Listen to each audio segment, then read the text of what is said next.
Chart ಸ್ಟಾಕ್ಗೆ ತಮಗೆಲ್ಲರಿಗೂ ಸ್ವಾಗತ. ಸೋಮವಾರ ಯಾವ ರೀತಿಯಾಗಿತ್ತು ಮಾರ್ಕೆಟ್, ಅದೇ ರೀತಿಯಾಗಿ ನಾಳೆ ಸೆನ್ಸೆಕ್ಸ್ನಲ್ಲಿ ಎಕ್ಸ್ಪೈರಿ ಆಗಿರುತ್ತೆ, ಯಾವ ರೀತಿಯಾಗಿರ್ತಾ ಹೋಗ್ಬೋದು ಅಂತ ನೋಡ್ತಾ ಹೋಗೋಣ. ಕ್ಷಮಿಸಿ, ನಾನು ಶುಕ್ರವಾರ ವೀಡಿಯೋ ಮಾಡೋಕ್ಕಾಗಿರಲಿಲ್ಲ, ಆದರೆ ಇವತ್ತು ಬೆಳಗ್ಗೆ ಚಾರ್ಟ್ ಸ್ಟಾಕ್ ಬಂದಿತ್ತು. ಶುಕ್ರವಾರದ ಬದಲಿಗೆ ಇವತ್ತು ಬೆಳಗ್ಗೆ ಬಂದಿತ್ತು. ಕೆಲವರು ನೋಡಿರ್ಬೋದು. ಅದು ಇವತ್ತು ಅದೇ ರೀತಿ ಏನು ಅಂದ್ಕೊಂಡಿದ್ವಿ ಆ ರೀತಿ ಆಗಿದೆ. ಸೊ ಏನೇನಾಗಿತ್ತು ಅನ್ನೋದನ್ನ ಯಾರಾದರೂ ನೋಡಿಲ್ಲ ಅಂದರೆ ವಿಡಿಯೋದ ಎಂಡಿಗೆ ಬೇಕಾದರೆ ಚಾರ್ಟ್ ಸ್ಟಾಕ್ದು ಪ್ಲೇ ಲಿಸ್ಟ್ ಕೊಟ್ಟಿರ್ತೀನಿ, ನೀವು ಚೆಕ್ ಮಾಡ್ಬೋದು. ಸೊ ಇವತ್ತು ನಾನು ಬೆಳಗ್ಗೆ ಒಂದು ಅಪ್ಡೇಟ್ ಕೊಟ್ಟಿದ್ದೆ. ಯಾಕೆ ಹೇಳ್ತಾ ಇದ್ದೀನಿ ಅಂತಂದರೆ ಪ್ರೈಸ್ ಇಂಟು ವಾಲ್ಯೂಮ್ ಟರ್ನ್ ಓವರಲ್ಲಿ ಹಾಕಿಟ್ಟಿರ್ತೀವಿ ಅಂತ ಹೇಳಿದ್ದೆ. In case of market cap ಅಂತ ಬರ್ತಾ ಇತ್ತು ಮೊದಲು.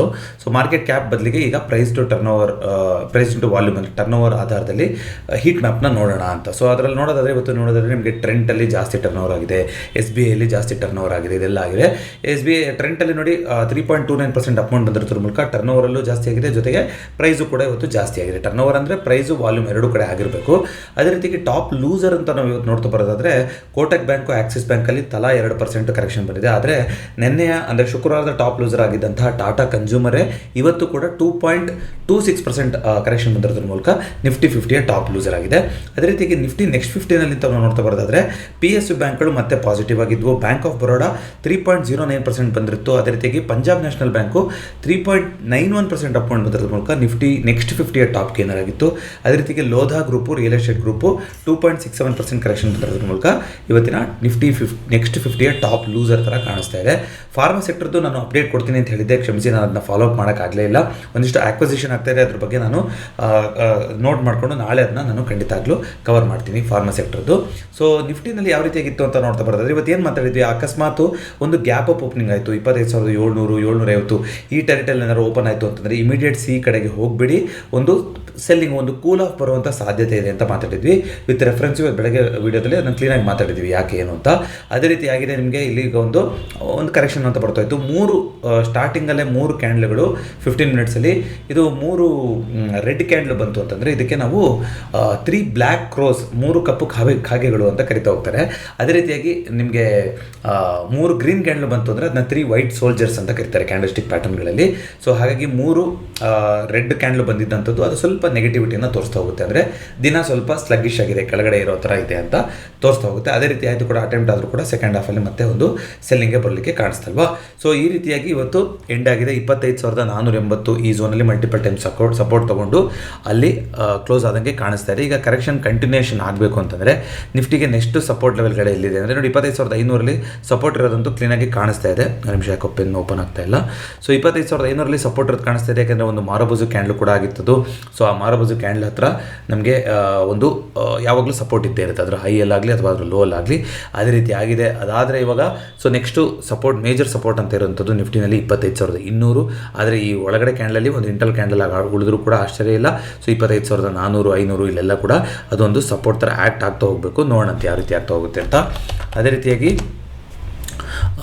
ಬ್ಯಾಂಕ್ ನಿಫ್ಟಿನಲ್ಲಿ ನೋಡ್ಕೊಂಬರೋಣ. ಬ್ಯಾಂಕ್ ನಿಫ್ಟಿನಲ್ಲಿ ಏನಾಗಿತ್ತು ಅಂತ ನಾವು ನೋಡ್ತಾ ಬರೋದಾದರೆ ಬ್ಯಾಂಕ್ ನಿಫ್ಟಿ ಆಲ್ ಟೈಮ್ ಹೈಯಲ್ಲಿ ಒಂದು ಪಾಸ್ನ ತೊಗೊಂಡಿದೆ, ಒಂದು ಕರೆಕ್ಷನ್ನ ತೊಗೊಂಡಿದೆ. ಆಲ್ಮೋಸ್ಟು 57,300 ಈ ಆಸುಪಾಸು ಲೆವೆಲಲ್ಲಿ ಇವತ್ತು ಒಂದು ಕರೆಕ್ಷನ್ನ ಬರ್ತಾ ಇದೆ. ಬಟ್ ಸ್ಟಿಲ್ ಬ್ಯಾಂಕ್ ನಿಫ್ಟಿ ಕೂಡ ಪಾಸಿಟಿವ್ ಆಗಿದೆ, ಯಾಕಂದರೆ ಈ ಕ್ಯಾಂಡ್ಲು ನೋಡೋದಾದರೆ ನಿಮಗೆ ಇಲ್ಲಿ ಇದು ಏನಿದೆ, ಒಂದು ದೊಡ್ಡ ಮಾರಬಜು ಕ್ಯಾಂಡ್ಲು, ಒಂದು ದೊಡ್ಡದಾಗಿ ಬಸ್ ಸ್ಟ್ಯಾಂಡ್ ಆಗಿ ಅದ್ರ ಮೇಲ್ಗಡೆ ಅಷ್ಟು ದೊಡ್ಡದಾಗಿ ಫಾರ್ಮ್ ಮಾಡಿರುವಂಥದ್ದು ಆಲ್ ಟೈಮ್ ಹೈಯಲ್ಲಿ. ಹಾಗಾಗಿ ಇಮಿಡಿಯೇಟಾಗಿ ನೆಗೆಟಿವ್ ಆಯಿತು, ಮತ್ತೊಂದಾಯಿತು ಅಂತ ಅನ್ನೋಂಗಿಲ್ಲ. ನೆಗೆಟಿವ್ ಆಗಿ ಯಾಕೆ ಅನಿಸ್ತಾ ಇದೆ ಅನ್ನೋದಕ್ಕೆ ಬೆಳಗ್ಗೆನೂ ಕೂಡ ಹೇಳಿದ್ದೆ, ನ್ಯಾಟೋ ಕಂಟ್ರೀಸು ಮತ್ತು ರಷ್ಯಾದಲ್ಲಿ ಸ್ವಲ್ಪ ಅಲ್ಲಿ ಒಂದು ತಿಕ್ಕಾಟ ಆಗಕ್ಕೆ ಶುರುವಾಗ್ತಾ ಇದೆ ಇವಾಗ.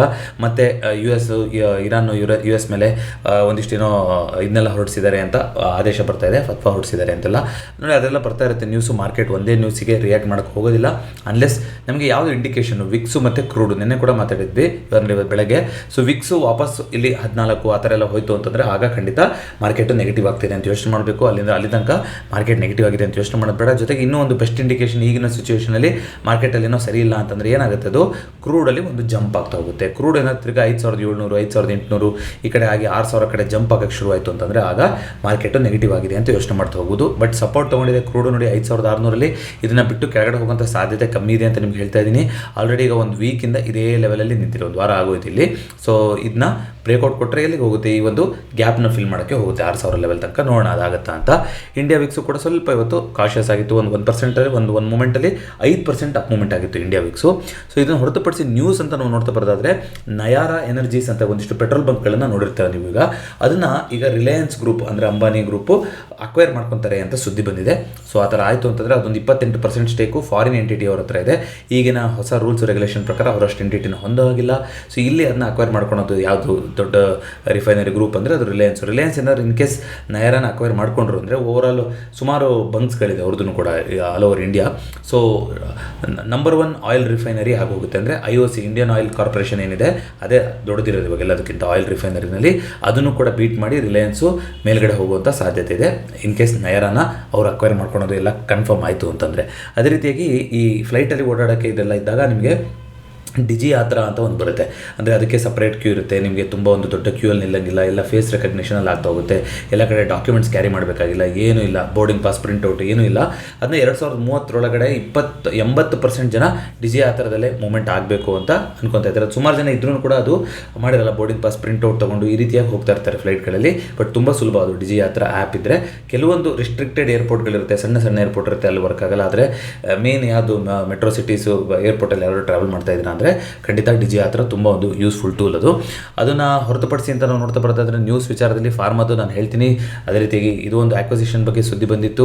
ಅದನ್ನು ಹೊರತುಪಡಿಸಿ ಗೋಲ್ಡು ಸಿಲ್ವರಲ್ಲಿ ನಾವು ನೋಡ್ತಾ ಬರೋದಾದರೆ ಈಗಲೂ ಕೂಡ ಅಲ್ಲೇ ಒಂದು ಸಪೋರ್ಟ್ ತಗೊಂಡ ಹತ್ರ ಕಾಣಿಸ್ತಿದೆ. ಕನ್ಸಿಡರಬಲ್ ಆಗಿ ಗೋಲ್ಡು ಕೆಳಗಡೆ ಬರ್ತಾ ಇಲ್ಲ, ಸಿಲ್ವರು ಕೂಡ ಕೆಳಗಡೆ ಬರ್ತಾ ಇಲ್ಲ. ಮಾರ್ಕೆಟ್ ಯಾವುದನ್ನು ಎಕ್ಸ್ಪೆಕ್ಟ್ ಮಾಡ್ತಾ ಇದೆ, ಹಾಗಾದರೆ ಏನಾದರೂ ಒಂದು ದೊಡ್ಡ ಇವೆಂಟ್ ಆಗ್ತಾ ಇದೆಯಾ, ಯಾಕೆ ಅಷ್ಟು ಈಸಿಯಾಗಿ ಗೋಲ್ಡು ಸಿಲ್ವರ್ ಕೆಳಗಡೆ ಬರ್ತಾ ಇಲ್ಲ ಅನ್ನೋದು ಒಂದು ಆಶ್ಚರ್ಯನ ಮೂಡಿಸ್ತಾ ಹೋಗುತ್ತೆ. ಅದೇ ರೀತಿಯಾಗಿ ಕಾಪರ್ ಇವಾಗ ಆಲ್ಮೋಸ್ಟ್ ತನ್ನ ಎಲ್ಲ ಪ್ರಯತ್ನವನ್ನು ಮೀರ್ತಾ ಇದೆ 900ನ ಬ್ರೇಕ್ ಮಾಡೋಕ್ಕೆ. ನೋಡೋಣ 900ನ ಬೀಟ್ ಮಾಡೋಕ್ಕಾಗುತ್ತಾ ಅಂತ. USD INR ಇವಾಗ ನೋಡಿ ವಾಪಸ್ಸು ರುಪಿ ವೀಕ್ ಆಗ್ತಾ ಹೋಗ್ತಾ ಇದೆ, ಡಾಲರ್ ಸ್ಟ್ರಾಂಗ್ ಆಗ್ತಾ ಹೋಗ್ತಾ ಇದೆ. ಇದು ಬ್ಯಾಂಕ್ ನಿಫ್ಟಿಗೆ ಒಳ್ಳೆ ಸೂಚಕ ಅಲ್ಲ. ಇವತ್ತು ಡೈಲಿ ಕ್ಯಾಂಡಲ್ ಅಂತ ನೋಡ್ತಾ ಬರೋದ್ರೆ ನೋಡಿ ಕಂಪ್ಲೀಟಾಗಿ ಇಲ್ಲಿ ಒಂದು ಬುಲ್ಲಿಶ್ ಎನ್ಗಲ್ಫಿಂಗ್ ಪ್ಯಾಟರ್ನ್ ಥರ ಮಾಡೋ ಥರ ಕಾಣಿಸ್ತಾ ಇದೆ. ಎಲ್ಲಿ exactly on 200-day moving average. So ಇನ್ನೂ ಕೂಡ USD INR ಸ್ವಲ್ಪ ಪಾಸಿಟಿವ್ ಆಗಿ ಇದೀನಿ ಅಂತ ಹೇಳೋ ಥರ ಕಾಣಿಸ್ತಾ ಇದೆ. ಓವರಾಲ್ ಡಾಲರ್ ಇಂಡೆಕ್ಸು ಕೂಡ ಒಂದು ಸಪೋರ್ಟ್ನ ಬೇಸ್ನ ತೊಗೊಳೋ ಥರ ಕಾಣಿಸ್ತಾ ಇದೆ. ಸಪ್ರೇಟ್ ಇವೆಂಟ್ ಅಂತ ಏನಿಲ್ಲ. ಆದರೆ ನಾಳೆ ಸೆನ್ಸೆಕ್ಸಿನ ಎಕ್ಸ್ಪೈರಿ ನೋಡಿ. ನಾಳೆ ಸೆನ್ಸೆಕ್ಸ್ ಎಕ್ಸ್ಪೈರಿ ಹೊಸ ಸೆಬಿ ಸರ್ಕ್ಯುಲರ್ ಬಂದಿರೋದ್ರ ಪ್ರಕಾರ ಏನು ಅಂತಂದರೆ ಮಾರ್ಜಿನ್ ಯಾರು ಸೆಲ್ಲಿಂಗ್ ಪೊಸಿಷನ್ ಉಳಿಸ್ಕೊತ ಹೋಗ್ತೀವಿ ಮಾರನೇ ದಿನಕ್ಕೆ ಹಿಂದಿನ ದಿನ ಅಂದರೆ ಇವತ್ತು ಯಾರಾದರೂ ಉಳಿಸ್ಕೊಂಡಿದ್ರೆ ಅಂದರೆ ಜಾಸ್ತಿ ಮಾರ್ಜಿನ್ನ ಅಕೌಂಟಲ್ಲಿ ಇಟ್ಕೋಬೇಕು ಅಂತ ಒಂದು ಗೈಡ್ಲೈನ್ ಬರ್ತಾಯಿತ್ತು. ಅದು ಹೊಸದಾಗಿ ಬಂದಿರೋಂಥದ್ದು ಜುಲೈ 1ರಿಂದ ಜಾರಿಯಾಗುವಂಥ ಬಂದಿರೋಂಥ ಗೈಡ್ಲೈನು. ಅಂದರೆ ಎಕ್ಸ್ಪೈರಿ ದಿನ ಪೊಸಿಷನ್ ಉಳಿಸ್ಕೊಂಡು ಹೋಗ್ತಿದ್ದೀವಿ ಅಂತಂದರೆ ಇನ್ನೂ ಜಾಸ್ತಿ ಮಾರ್ಜಿನ್ನ ಇಟ್ಕೋಬೇಕಾಗುತ್ತೆ ಅಕೌಂಟಲ್ಲಿ. ಸೊ ಸೆನ್ಸೆಕ್ಸಲ್ಲಿ ಏನಾಗಿದೆ ಅಂತ ನೋಡ್ತಾ ಬರೋದಾದರೆ ನೋಡಿ ವೀಕ್ಲಿ ಕ್ಯಾಂಡಲ್ ರೆಫರೆನ್ಸಲ್ಲಿ ನೋಡೋದಾದರೆ ಲಾಸ್ಟ್ ವೀಕು ತುಂಬ ಒಂದು ದೊಡ್ಡ ಕ್ಯಾಂಡಲ್ ರೆಫರೆನ್ಸ್ ಮಾಡಿದೆ. ಇದು ಒಂದು ಬಸ್ ಸ್ಟ್ಯಾಂಡಿಗೆ ಬ್ರೇಕ್ಔಟ್ ಕೂಡ ಆಗಿತ್ತು ಅಲ್ವಾ.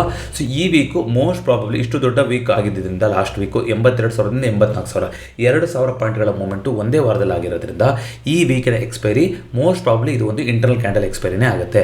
ಇಂಟರ್ನಲ್ ಕ್ಯಾಂಡಲ್ ಎಕ್ಸ್ಪೈರಿ ಅಂದರೆ ಎಲ್ಲಿಗೆ ಬೇಕಾದ್ರೂ ಬಂದು ಕೆಳಗಡೆ ಕ್ಲೋಸಿಂಗ್ ಆಗ್ಬೋದು. ಆದರೆ ಒಂದಂದ್ರೆ ಏನು ಗ್ಯಾರಂಟಿ 84,000 ಮೇಲ್ಗಡೆ ಅಂತೂ ಸೆನ್ಸೆಕ್ಸು ಕ್ಲೋಸ್ ಆಗೋದಿಲ್ಲ ಅಂತ. ಯಾವಾಗ ಮತ್ತೆ ಆಗದೇ ಇಲ್ಲ ಅಂತ ಖಂಡಿತವಾಗಿ ಹೇಳ್ತಾ ಇದ್ದೀನಿ ಅಂತ ಅನ್ಕೋಬಿಡಿ. ಅಂದರೆ ಇನ್ ಕೇಸ್ ಅದು ಇಂಟರ್ನಲ್ ಕ್ಯಾಂಡಲ್ ಎಕ್ಸ್ಪೈರಿ ಆಗಿ ಮುಗಿಬೇಕು ಅಂತಂದರೆ ಒಂದು ನಮಗೆ ಶಾರ್ಟಾಗಿ ಏನು ಹೇಳ್ಬೋದು ನಾವು 84,000 ಮೇಲ್ಗಡೆ ಅಂತೂ ಕ್ಲೋಸಿಂಗ್ ಆಗೋದಿಲ್ಲ ಅಂತ. ಸೊ ಅದೇ ಗ್ಯಾರಂಟಿನಲ್ಲಿ OAL ನೀವು ನೋಡ್ತಾ ಬರೋದಾದರೆ ನಾಳೆಗೆ ಓಪನ್ ಇಂಟ್ರೆಸ್ಟು 84,000ದಲ್ಲಿ ತುಂಬ ಹೈಯೆಸ್ಟ್ ಆಗಿ ಓಪನ್ ಇಂಟ್ರೆಸ್ಟ್ ಇದೆ compare to all lower levels ಅಲ್ವಾ. ಸೊ ನಾಳೆ 84,000 ಬಿಟ್ಟು ಕೊಡೋದಿಲ್ಲ ಅಂತ ಹೇಳೋರು ಜಾಸ್ತಿ ಕೂತಿದ್ದಾರೆ. ಸೊ ಕೆಳಗಡೆ ಬರ್ತಾ ಹೋಯಿತು ಅಂತಂದರೆ ನಮಗೆ ಎಲ್ಲಿದೆ 83,500 ಸಪೋರ್ಟ್ ಅಂತ ಇದೆ. ಅದು ಇವತ್ತು ಮಾಡಿದಂಥ ಲೋ ಕೂಡ. ಇನ್ ಕೇಸ್ ಇವತ್ತಿನ ಲೋನ ಬೀಟಾಗಿ ಕೆಳಗಡೆ ಹೋಗ್ತಿದೆ ಅಂದರೆ ಚಾನ್ಸಸ್ಸು 82,000 ತನಕ ಅಂದರೆ 83,000 ತನಕ ಬರುವಂಥ ಚಾನ್ಸಸ್ ಇರುತ್ತೆ ಸೆನ್ಸೆಕ್ಸಲ್ಲಿ. ಬಿಕಾಸ್ ಇದು ಇಂಟರ್ನಲ್ ಕ್ಯಾಂಡಲೇ ನೋಡಿ. ಡೈಲಿ ಕ್ಯಾಂಡಲ್ ಅಂತ ಇಂಟರ್ನಲ್ ಕ್ಯಾಂಡಲ್ ನೋಡೋದಾದರೆ ಕ್ಷಮಿಸಿ ನನ್ನ ಪೆನ್ನೇ ಇಲ್ಲ ಇವತ್ತು, ಹಾಗಾಗಿ ಈಗ ಕಷ್ಟ ಆಗೋಯ್ತು. ಸೊ ಇಲ್ಲಿ ಅಂತ ನೋಡೋದಾದರೆ ನೋಡಿ ಈ ಲೆವೆಲ್ ಈ ಒಂದು ಕ್ಯಾಂಡಲ್ ಲೆವೆಲ್ ಇದೆಯಲ್ಲ. ಸೊ ಇದು ಡೈಲಿ ಕ್ಯಾಂಡಲ್ ಬಂದಿರುವಂತಹ ಒಂದು ಇಂಟರ್ನಲ್ ಕ್ಯಾಂಡಲ್ ಅಂತ ಹೇಳ್ತಾ ಹೋಗ್ಬೋದಲ್ವಾ. ಸೊ ಇದ್ರ ಇಂಟರ್ನಲ್ ಕ್ಯಾಂಡಲ್ ಒಳಗೆ ಮುಗಿಬೇಕು ಅಂದ್ರೂ ಈ ಝೋನ್ ಒಳಗಡೆ ಮುಗಿತಾ ಹೋಗಬೇಕು. ಆದರೆ ಎವ್ರಿ 500 ಪಾಯಿಂಟ್ಸ್ ಅಂದರೆ 83,500 ಇವತ್ತಿನ ಮಾಡಿದಂಥಲ್ಲೂ ಅದು ಇಂಪಾರ್ಟೆಂಟ್ ಸಪೋರ್ಟ್ ಆಗಿರುತ್ತೆ. ಅದನ್ನು ಬಿಟ್ಟು ಕೆಳಗಡೆ ಬಂತು ಅಂದರೆ 83,000 ಅಥವಾ ಈ ಕ್ಯಾಂಡಲ್ನ ಬೇಸ್ ಅದಂತೂ ಇಂಪಾರ್ಟೆಂಟ್ ಸಪೋರ್ಟ್ ಆಗೇ ಆಗಿರುತ್ತೆ. ಬಟ್ ಇದರ್ ವೇಸ್ ನಾಳೆ 84,000 ಅಂತೂ ಮುರಿಯೋದಿಲ್ಲ ಅನ್ನೋಂಥ ಸಾಧ್ಯತೆನೇ ಜಾಸ್ತಿ ಕಾಣಿಸ್ತಾ ಇದೆ. ನೋಡೋಣ ಅದೇನಾದ್ರು ಇದೇ ಝೋನಲ್ಲಿ ಓಪನ್ ಆಯಿತು ಅಥವಾ ಒಂದು ಗ್ಯಾಪ್ ಡೌನ್ ಓಪನಿಂಗ್ ಆಯಿತು ಅಂತಂದರೆ ಖಂಡಿತ 84,000 ಅನ್ನೋದು ರೆಸಿಸ್ಟೆನ್ಸ್ ಆಗುಳ್ತಾ ಹೋಗುತ್ತೆ. ಕೆಳಗಡೆ ಸೇಫ್ ಝೋನ್ ಅಂದರೆ 83,000 ಅಥವಾ ಅದಕ್ಕಿಂತ ಕೆಳಗಡೆ ಇರ್ತಾ ಹೋಗಬೇಕು. ಸೊ ಈ ಒಂದು 1,000 ಪಾಯಿಂಟ್ಸಲ್ಲಿ ನಾಳೆ ಸೆನ್ಸೆಕ್ಸ್ ಮುಗಿಸ್ತಾರ 84,000ದಿಂದ 83,000ದಲ್ಲಿ ಏನದನ್ನು ನೋಡ್ತಾ ಹೋಗೋಣಂತೆ.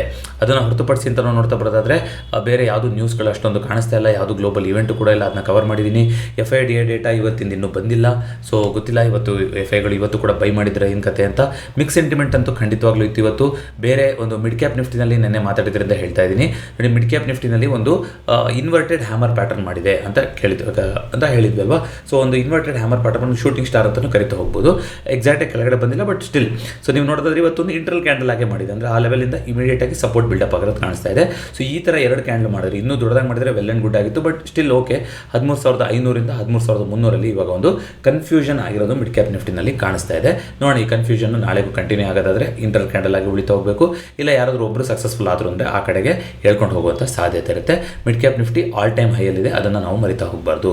ಆಲ್ ಟೈಮ್ ಹೈ ಲೆವೆಲ್ಗೆ ಬಂದಿತ್ತು ಯಾವಾಗ ಜಸ್ಟ್ ಏಪ್ರಿಲಲ್ಲಿ ನೋಡಿ 10,500, ಅಂದರೆ ಎಷ್ಟು ದೊಡ್ಡ ಹೋದ ವರ್ಷ ಸೆಪ್ಟೆಂಬರಿಂದ ಆದಂಥ ಕರೆಕ್ಷನ್, ಅದು ಸುದೀರ್ಘವಾಗಿ ಒಂದು 7-8 ತಿಂಗಳು ಕರೆಕ್ಷನ್ ಆಗಿತ್ತು. 7-8 ತಿಂಗಳ ಕರೆಕ್ಷನ್ನ ಜಸ್ಟ್ 2-3 ತಿಂಗಳಲ್ಲಿ ವಾಪಸ್ ರಿಕವರಿ ಮಾಡಿದೆ ಮಿಡ್ ಕ್ಯಾಪ್ ನಿಫ್ಟಿ.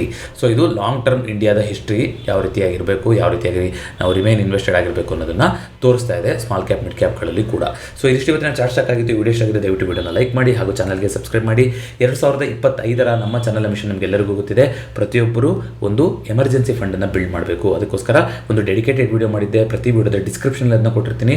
ಎಮರ್ಜೆನ್ಸಿ ಫಂಡನ್ನು ತಿಂಗಳಿಗೆ ಎಷ್ಟಾಗುತ್ತೋ ಅಷ್ಟು ದುಡ್ಡನ್ನು ಎಮರ್ಜೆನ್ಸಿ ಫಂಡ್ ಅಂತ ತೆಗೆದಿರ್ತಾ ಬನ್ನಿ. ಜೊತೆಗೆ ಇನ್ನೂ ಯಾರಾದರೂ ಟರ್ಮ್ ಇನ್ಶೂರೆನ್ಸ್ ಮಾಡಿಸಿಲ್ಲ ಅಂದರೆ, ನೀವು ಸ್ಯಾಲ್ರಿಡ್ ಆಗಿಲ್ಲ ಅಂದರೂ ಪರವಾಗಿಲ್ಲ, ನೀವು ಟರ್ಮ್ ಇನ್ಶೂರೆನ್ಸ್ನ ಓಪನ್ ಮಾಡ್ಬೋದು, ಎಲಿಜಿಬಿಲಿಟಿ ಇರುತ್ತೆ.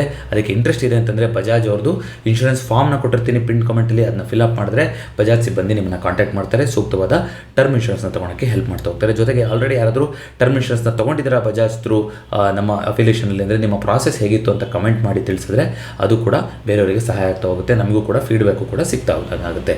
ಸೊ ಮತ್ತೊಂದು ಚಾರ್ಟ್ ಸ್ಟಾಕ್ನೊಂದಿಗೆ ಭೇಟಿಯಾಗೋಣ. ಎಲ್ರಿಗೂ ನಮಸ್ಕಾರ.